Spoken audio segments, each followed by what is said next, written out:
Hello everyone, this is NickLore4567 and welcome back to another episode of Modsauce Nation. Yes, I'm back here playing some Modsauce today for you all. And yeah, I've been doing some things since last episode obviously. And what else? Yeah, I'm just really excited to get started for today. I've been doing a lot of work off camera. So the first thing is last episode we worked with we started getting into applied energistics too, right? And so I kind of organized everything up a little bit better, got everything hidden away with some facades that are added by applied energistics to cover up things. We have our puddle at grounds level now. Um, and yeah, so over here we have our inscribers, and as you can see, they're like all side by side. I have them connected up to the system, but behind them we have these inventory cables from Steve's factory manager. And that is what I'm using to automate the creation of these presses, right? So if we look in here, this is like the brain of the whole machine. So let's actually first, I'll give you an example. Let's take some silicon.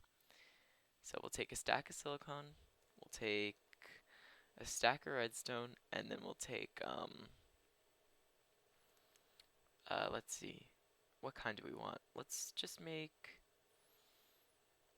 some gold, like half a stack of gold and then half a stack of calculation, because I have a lot of gold from this 105 logic. Let's see. Yeah, half a stack of this. Okay.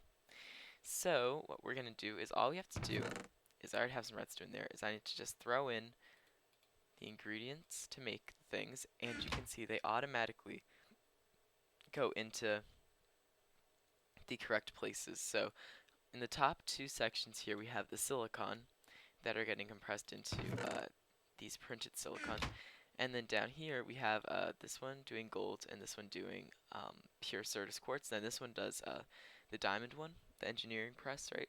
So then down here in this last inscriber, we have the final step, which is just taking the printed silicon and the logic circuit with redstone and making the final things. And then so the ingredients go in here, and so once these four make their different things, it gets put back into here, and then this chest will pull down and make all this stuff, and then the finished products go into this top chest. So yeah, it's pretty cool there. It's all automatic 100%. The only thing I have to do is just put the ingredients in here. And down here is just the thing that I made to do this. So basically, like, I'm not going to go through all of this right now, but it's pretty simple. So input, let's just go through this one real quick. Input, inventories, I select the iron chest because the iron chest is the input. Items, I want to pull out gold ingots from the iron chest, right? And then target is just the side of the chest, right? So then output, I just want the inventory that I'm outputting to is this inscriber at this location. And then the target of the inscriber is east. It could be east, east, north, south, or west. It just can't be up or down, right? And then items, I have it blacklist, so it'll pull out any items. And then I have a trigger up here to just do that every second, to check for it every second. And then down here, I have another trigger, and then input from all these inscribers from the north side.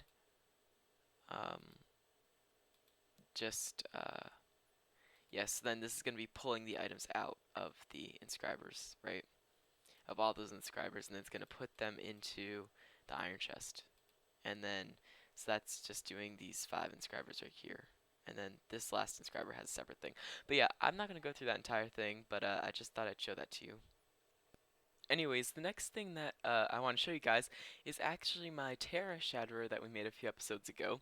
It is now B rank, and with the Traveler's Glove that I have, I can right-click it when I get down here. I'll just show you guys up here. This is where I've been doing my testing. Oh, there's a person here. I can just, this is why I need a better sword for those guys with armor. Ew, and then I have hunger. Okay, so I can just right-click, right? I basically insta-mine stone in a 3x3 area, and then also it like 3x it does a 3x3 thing of gravel. So yeah, now that's great, and it still touches all of it. So that's very, very cool. And another thing is my digital miner actually finished outside here. I might have showed you guys that last episode. Maybe not, but it did finish. And so I moved that, and I actually set up one in the nether. Over in the nether, I set up another one. And so yeah, I set up like a little tesseract system over here. We have the more advanced cables. This is like the top tier Ender.io cable, transferring power from this tesseract that has, that's where the windmills are, and these solar panels, right? And then this one outputs with the second tier energy conduit to this output tesseract. And all my machines are still running on the basic ones because I don't really feel like upgrading all of those just yet. I probably will when we move to another base, which is getting pretty close, guys, because we're not going to stay here forever. But I do want to get a little bit more established before I fully move on to another base. I want to get some materials to build the base, and I want it to be really nice. Another thing I did was I made a QED, which, can I look at recipe? No, I can't. We can go here. I was looking up some more travelers things. QED, and if we look at the recipe, it's pretty simple, just this diamond etch stuff, burnt quartz, just melting blocks of quartz basically, and then ender infused obsidian, which is just that, and then yeah, so it's really pretty easy to make. And then I made, so I just put that in the floor, and then down here I made these ender flux crystals, which were just like really simple to make, just some ender pearls and some eyes of ender and some more of this ender infused obsidian, right? And then so I made these and I connected them into power. So this can basically, this basically used for some top tier, what's it called? Extra utilities, crafting. So I use that to make an item node because I was noticing that my tesseract for the windmills, the wind turbines, that I had set up over here. Oh, let's undo that. Is this still? Yeah. The wind turbines I set over here, the Ender.io conduit doesn't work with those. Although it looks like it's working, it really doesn't. So if we fly up here, I set something up in the sky because those turbines work better the higher up that they are. So I set something up like all the way up here. I'll probably get into view soon, and I need to use extra utilities cable to actually be able to move the power because what's it called? The mechanism cable, universal cable, wouldn't work with a tesseract, so I couldn't use that, and then I couldn't use the Ender.io cable because it wouldn't work with the wind turbines. So eventually I figured out these extra utilities things. So this is just energy extraction pipes, and then a transfer node, which is has speed upgrades, and this basically pulls energy out of all of these into the tesseract. So if we look at the transfer node right here, energy transfer node, it takes a QED. So yeah, pretty, not too bad to make. The QED was simple, and then yeah.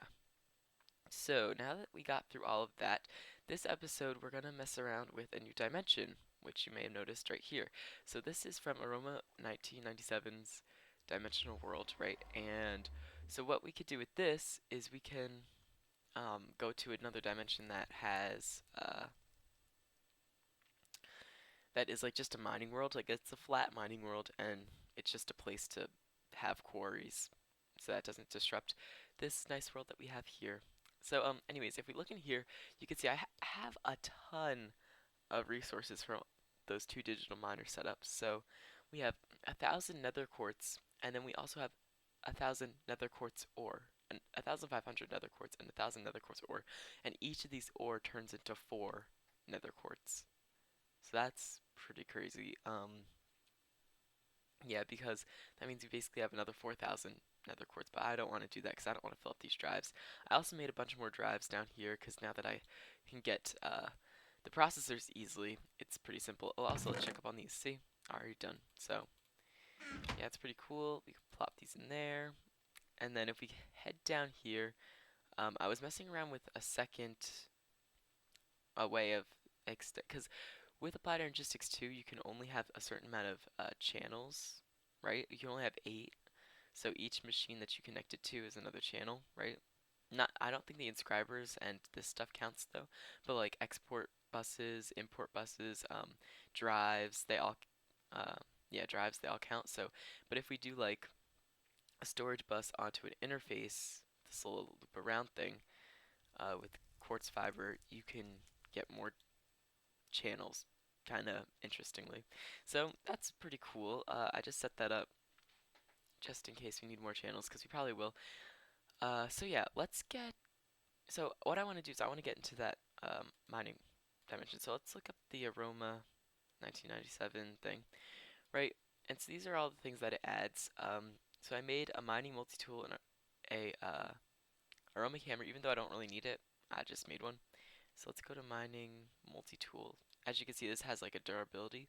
And so to make these bricks that I had outside, I just took the mining multi-tool with any type of stone brick, and it gave me one of those bricks. So I made another portal formation. I also made this dimensional changer, which is just this stuff which basically gets you to the dimension without having to use the portal, which is pretty cool. So I just made that in case like I ever get stuck in like a random dimension. This is really cool because like let's say I got stuck in like the nether, then I could just hold right click this and then I would go to the mining dimension and then I could just easily get back to the overworld. So pretty cool.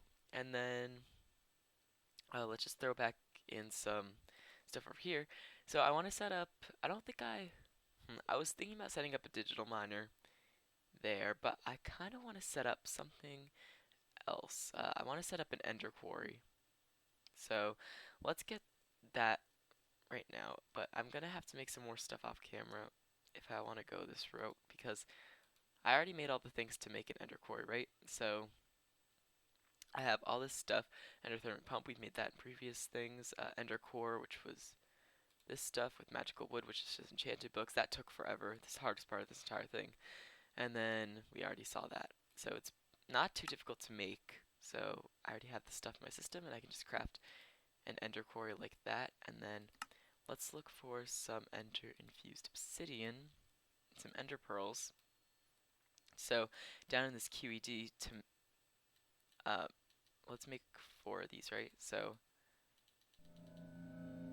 oh, look at that noise it makes too. So if we come down here, what I'm basically making are markers for this ender quarry because it works like a buildcraft quarry, except it doesn't have a maximum limit, and it instead of like taking the instead of removing the blocks, it just turns them into dirt. So I'm gonna let this finish because we need 4 of these markers to lay out the area that this is gonna be. So yeah, it's a very powerful machine. I might also make some of these upgrades too off camera real quick. Something that's really good about having this advanced enchantment table is that in order to make these upgrades, right? So to make the speed upgrade, you're going to need 2 efficiency 5 diamond pickaxes plus the speed 2, which requires an efficiency 3, plus speed 1, which requires efficiency 1. So it's really easy to get exactly what you need using this advanced enchantment table. So that's one of the great things about having it when making these ender quarries. Also, this XP is really easy to come by, so that's helpful too. Alright, so I just go straight to efficiency 5. Oh gosh, yeah. So it's gonna take a little bit, but yeah.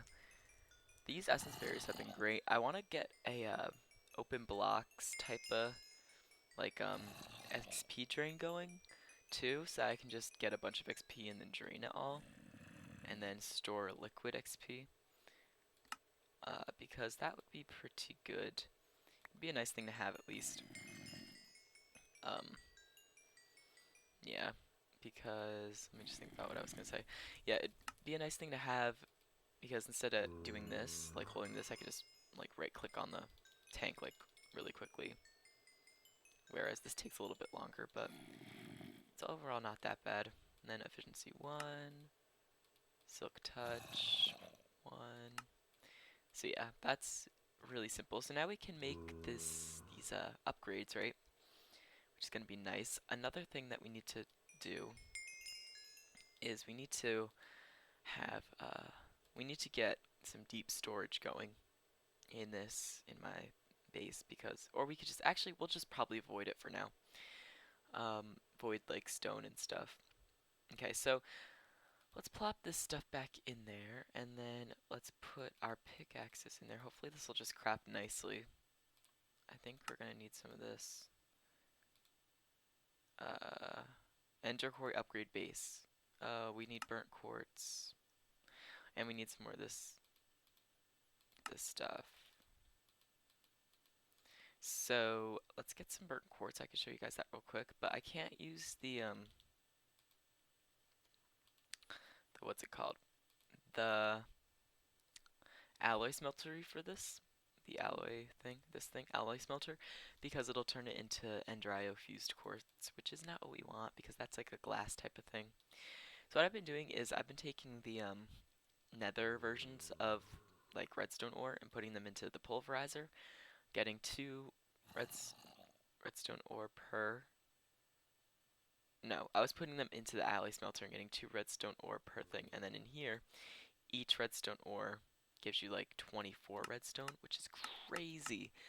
Yeah, no, 12 redstone, but in a regular pulverizer gives you 6, so this is really good, and we get a ton of redstone from this, so I'm going to be overflowing with redstone, and we have a ton of redstone ore in here, like, so, yeah, that's why it's good to do stuff in the nether like that, but I don't know, I want to set one up in the mining world, because another cool thing about the mining dimension is that it actually has like cobalt and ardite in it, I'm pretty sure.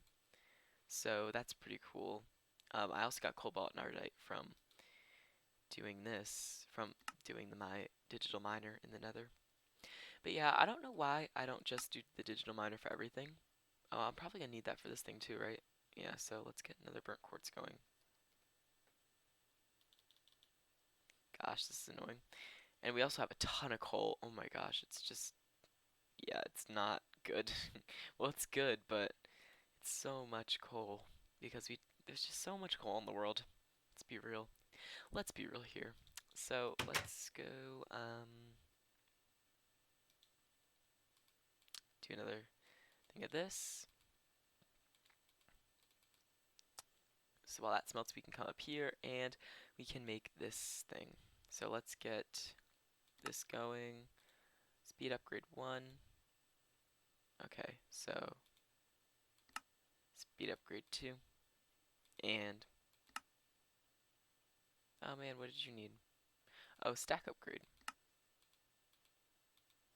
Yeah, it's great just having like a bunch of resources because you don't really have to worry about anything.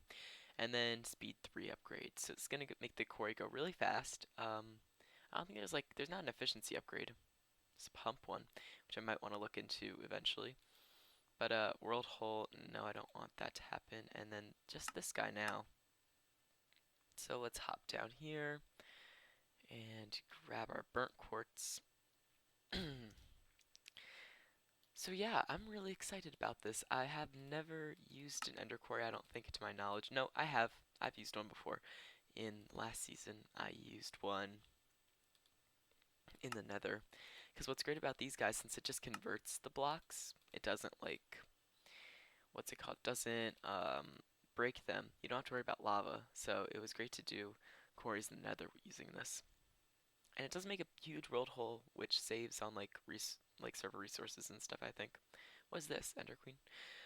Okay, so what we want to do now is, no, we need a way to void out this stuff, so let's just get a trash can going.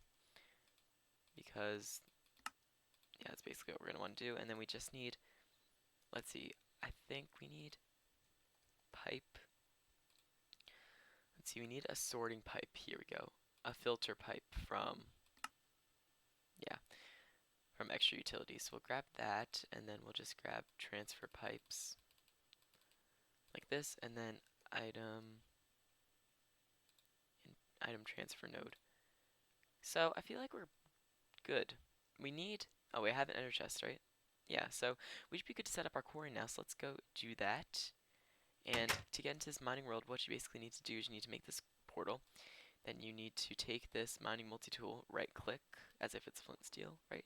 And then sneak into the portal, and it will take you to the dimension. So just gonna download terrain real quick, and then we'll be able to view the large grass area of the mining world. So yes, here we are, nice and flat, right? So as you can see, it's nothing too eventful, but it's a nice place to do these quarries. So let's put down the ender quarry initially. Now for this thing previously, you are going to need to um, put a fence boundary, but when we have these ender markers, you can just go like this, and then you can just like, so what's this on? This is on negative 102. No, 318. So 318, let's just go, we're super far. I'm just gonna make a giant one, and it auto chunk loads and everything. So 318, yeah, sure, right here. So as you can see, that's super far away, but it doesn't matter for the ender quarry. I don't think it does. And we might only need 3 of these, actually. Let's check our chunk borders. Ooh. Let's see. That's a nicer way to look at it. So we can do everything within a chunk, I think. Like if we put down the Silk Touch upgrade, and then the Fortune, and then we get our item, filter pipe. We might need some speed upgrades for this guy, actually. I didn't really think about that. And then we need, probably just, actually, this is going to be a little bit more tricky than I initially thought, because we're going to need to filter out, we're going to need to filter out the, the stuff we don't want, like the stone and stuff, but we want like a blacklist of stone, basically, for, so what we're going to need to do is I'm going to need to actually, thinking about this, let's set down this last marker at least, and then I'll go do what I'm talking about. It'll probably make more sense when I show you. So this is a negative 101, so just go to negative 101, pretty far, yeah, okay, put this here, and then this is connecting, those particles happened, and then this should be able to start up, I think, if we right click. Yeah, so it successfully established boundary. So, okay, let's shut it off like that. So now that that's happened, we need to get power into this thing, but before we do that, I'll sort this out real quick. Alright guys, so I think I figured out what we need to do. So before, when we just had this item node on top of the ender quarry, and we had the filter, we couldn't like blacklist the filter, I guess. So like we would have a spot for, like, what we don't want basically is, if we look in this item filter, we don't want dirt, gravel, or stones. We were going to send that into a trash can, right? But if we had the item filter on dirt, gravel, and stone, and then we had a blank one for going into the ender chest, some of the dirt, gravel, and stone would end up just going into the ender chest because there wasn't a filter for it. So yeah, basically what we want to do for this one is we want to take this transfer node, and we want to take the item filter that is like this item filter, so only stone, gravel, and dirt will be pulled out of this filter, and it'll be sent into a trash can, right? And so we're gonna put a stack upgrade on that, and then some, since this is probably gonna be the most plentiful thing, actually, let's just do that.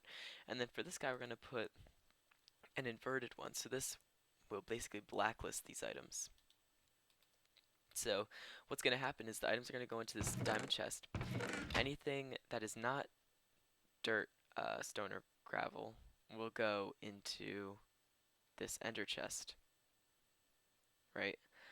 And then only dirt, stone, and gravel will go into the trash can. If we didn't have this only dirt, stone, and gravel, if we didn't have this one, then some items would go into the trash can that we didn't want. If we didn't have this one, this item filter, then some item filters would, then some items, then some stone, dirt, and gravel would go into the ender chest. So it makes sense, trust me, it just might not seem like it. So in last step, just put down this tesseract, right? And then that's probably fine. So, okay, is this working now? Oh yeah, so you can see if we look at on the bottom left hand, it's scanning blocks super fast. So let's look in this chest. It looks like it's handling. Yeah, you can see this is pulling out items, and this should be pulling out some items too. We might not be able to see it since it's going pretty fast. Yeah, you can see in here though, items are just appearing and going. So yeah, we can look at where this is starting. It'll chunk load only the chunk that it's actually doing too, which is a really nice detail about this thing. So we should see, okay, so you see the particles are right here. That means it's doing this column vertically down. Instead of just doing row by row by row, it does like columns. So yeah, it's going pretty fast. Like it's already scanned all these blocks, which is a lot really when you think about it. So that's kind of the deal. We want it to go really fast, so that we get our resources really quickly. And yeah, so this is going to be getting 3000 RF per tick because that's what I have my energy cell set at my house to only send 3000 RF per tick.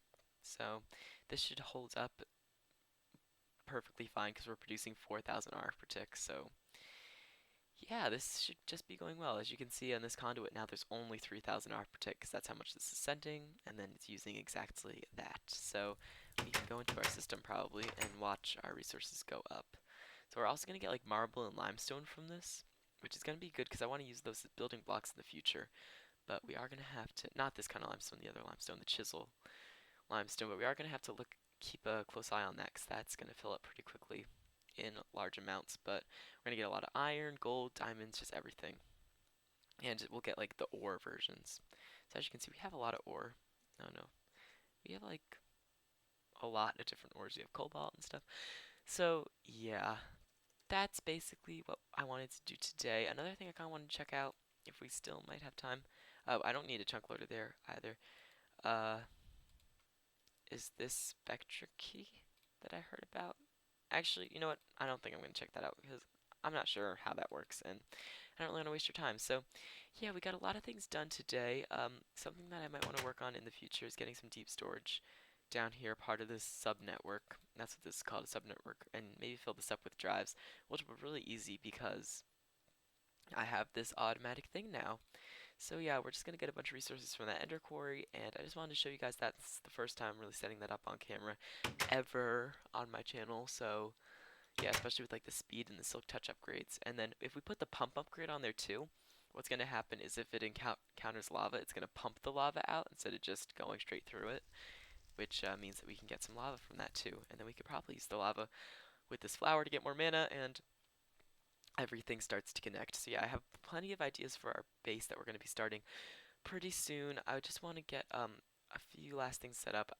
Probably not going to set up to say like any major things else because I don't want to move like a big structure, like a big reactor or something,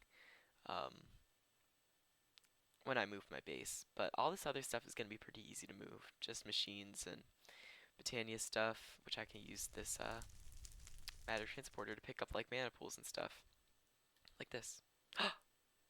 So that crashed my game and made my mana pool disappear. So I guess we won't be doing that. I guess that's not how we're gonna move our mana pools. We might just have to move them with mana tablets, which actually wouldn't be that difficult now that I think about it. Oh well, you live and you learn, I guess. Anyways, hope you guys enjoyed this episode. I know it's running long now, but my name is Nicklore4567, and I will catch you around. So leave me any suggestions that you may have for a base, although I kind of know what I'm going to do already. Anyways, see you guys later.